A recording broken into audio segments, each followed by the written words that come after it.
দিতে হবে ইনশাআল্লাহ বলেন সবাই। তো জান্নাতের সেই অ্যাপার্টমেন্টের নাম যদি নিতে চান, নাম লেখাতে চান, বুকিং কনফার্ম করতে চান দুনিয়াতে থাকতেই, তাহলে গুণাবলী অর্জন করতে হবে মাত্র 12টা। ওয়া ইবাদুর রাহমানিল্লাযীনা ইয়ামশুনা আলাল আরদি হাওনা ওয়া ইযা খাতাবাহুমুল জাহিলুনা ক্বালু সালামা। ইবাদুর রহমান, রহমানের বান্দাদের 12টা বৈশিষ্ট্য থাকবে। রহমানের বান্দা 12টা বৈশিষ্ট্য বা নৈতিক গুণাবলী শুরু করার আগে আল্লাহ বলেন যাদের মধ্যে 12টা থাকবে তারা হবে রহমানের বান্দা। রহমানের বান্দা হওয়া এত সহজ না। রহমান নামে কোরআনে একটা সূরা আছে না নাই? জানেন না আপনারা? তিনি তার নামে কোরআনে একটা সূরা দিয়েছেন, সেখানে তিনি বলছেন আর-রহমানু আল্লামাল কুরআনা খালাকাল ইনসানা আল্লামাহুল বায়ান। দয়াময় রহমান শেখালেন কোরআন, বানালেন ইনসান, শেখালেন বায়ান। দয়াময় রহমান শেখালেন কোরআন, বানালেন ইনসান, শেখালেন বায়ান। দয়াময় রহমান শেখালেন কোরআন, বানালেন ইনসান, শেখালেন বায়ান। সুবহানাল্লাহ পড়ে।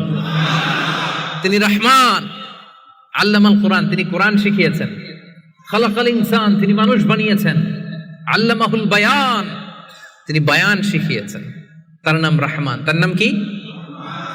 এজন্য আল্লাহ বললেন তোমরা হলে ইবাদুর রহমান, সেই রহমানের গোলাম। আমরা সবাই গোলাম। কার? নিজেকে গোলাম পরিচয় দিতে খারাপ লাগে আপনাদের? হ্যাঁ, আমরা হলাম গোলাম। আমরা সবাই রহমানের গোলাম। বিশ্বনবী তিনি নিজের পরিচয় দেওয়ার সময় সর্বপ্রথম বলতেন ইন্নী আব্দুল্লাহ, নিশ্চয় আমি আল্লাহর গোলাম। তারপরে বলতেন রাসূলুহু, আল্লাহর রাসূল। সুবহানাল্লাহ। পৃথিবীর শ্রেষ্ঠতম মানুষ তিনি। তিনি যখন নিজের পরিচয় দিতেন রাসূলটা পরে বলতেন, আগে কি বলতেন? গোলাম। সব নবীরা, সব রাসূল নিজের পরিচয় দেওয়ার ক্ষেত্রে রাসূলটা পরে বলতেন, আগে কি বলতেন? আমি গোলাম। আবার বিশ্বনবী দোয়া করার সময় বলতেন আল্লাহুম্মা ইন্নী আবদুক ওয়া ইবনু আবদিক ওয়া ইবনু আমাতিক নাসিয়াতি বিয়াদিক মাদিন ফিয়া হুকমুক। আল্লাহ আমি আপনার গোলাম, গোলামের ঘরের গোলাম।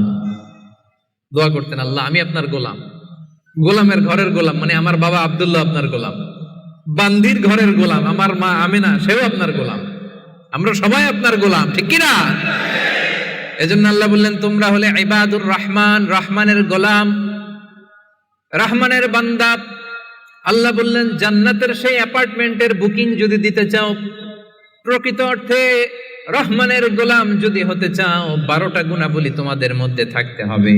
1 নাম্বার গুণাবলী হলো ওয়া ইবাদুর রাহমানিল্লাযীনা ইয়ামশুনা আলাল আরদি হাওনা ওয়া ইযা খাতাবাহুমুল জাহিলুনা ক্বালু সালামা।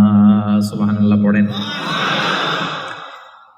কানগুলো খরগোশের কানের মতো খাড়া করে শুনুন। 1 নাম্বার বৈশিষ্ট্য হচ্ছে আল্লাযীনা ইয়ামশুনা আলাল আরদি হাওনা। রহমানের বান্দারা যখন জমিনের উপর দিয়ে হাঁটে, নম্রভাবে হাঁটে, ভদ্রভাবে হাঁটে। সুবহানাল্লাহ পড়ে। মূল তাফসীর শুরু হয়ে গেছে। অ্যাপার্টমেন্ট বুকিং করতে চাইলে, রহমানের বান্দা হতে চাইলে 12টা গুণ লাগবে। 1 নাম্বার ইয়ামশুনা আলাল আরদি হাওনা। যারা জমিনের উপর দিয়ে রাস্তায় যখন হাঁটে নম্রভাবে হাঁটে। মেলাক্কার ভাইরা কিভাবে হাঁটে? ভদ্রভাবে হাঁটে, অহংকার করে না, দাম্ভিকতা দেখায় না, বিনয়ের সাথে হাঁটে। বিষ্ণু ইসলাম যখন রাস্তা দিয়ে হাঁটতেন, ওনার হাঁটার স্টাইল ছিল এরকম, হাদিসে এসেছে ইনদামা ইয়ামশি রাসূলুল্লাহ সাল্লাল্লাহু আলাইহি সাল্লাম আলাল আরদ কাআন্নামা ইয়ামশি ইয়ানহাত্তু মিন সাবাব, কাআন্নামা ইয়ানহাত্তু মিন সাবাব। মনে হতো যেন বিশ্বনবী ঢালু থেকে উপর থেকে নিচে